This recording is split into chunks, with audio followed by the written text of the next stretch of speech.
बोल दुर्गे मैया की जय। और हे मैया तोरे अजबे दुआरे डगरिया ना जानी।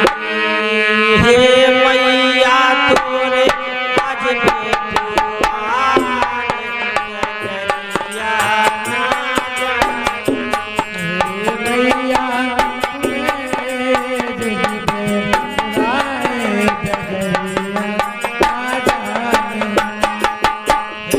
मैया तोरे अजबे दुआरे डगरिया ना जानी। हे मैया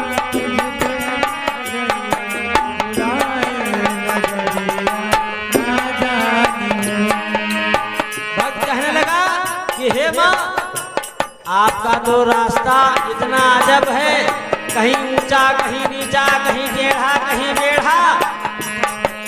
हे मैया तोहरे अजबे दुआरे डगरिया ना जानी। हे मैया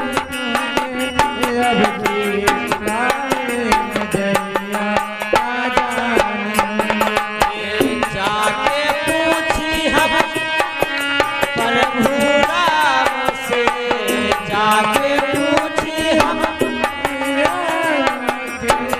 जाके पूछी हम प्रभु राम से।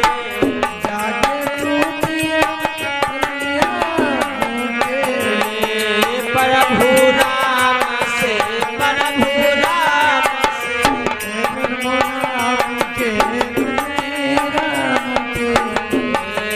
सीता माता का देखू बताए डगरिया ना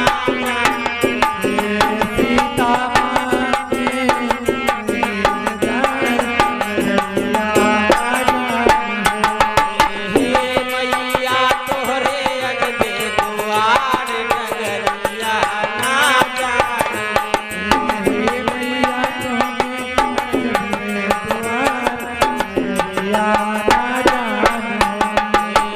जाके पूछी हम विष्णु भगवान से,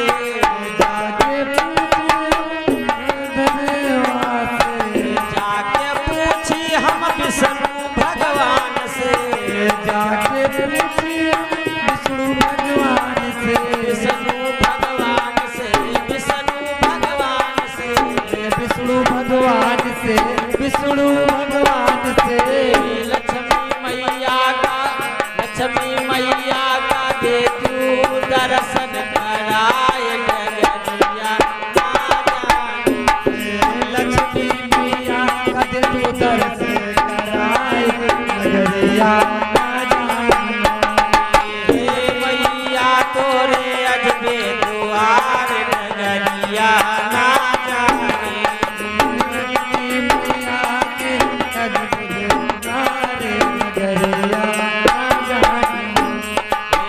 जाके पूछी हम अपने गुरु से, जाके पूछी हम अपने गुरु से, अपने गुरु से, हाँ हाँ अपने गुरु से। अपने गुरु से, हाँ अपने गुरु से। गुरु माता से, गुरु माता से देखियो मिलाए डगरिया ना जानी। माता से नगरिया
कारण मैया लगतु सहाय डगरिया ना जानी।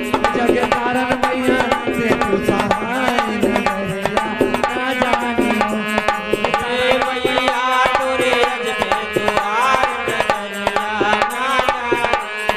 हे मैया तोरे अद्भुत द्वार नगरिया ना जानी। हे मैया तोरे अजबे द्वार डगरिया ना जानी।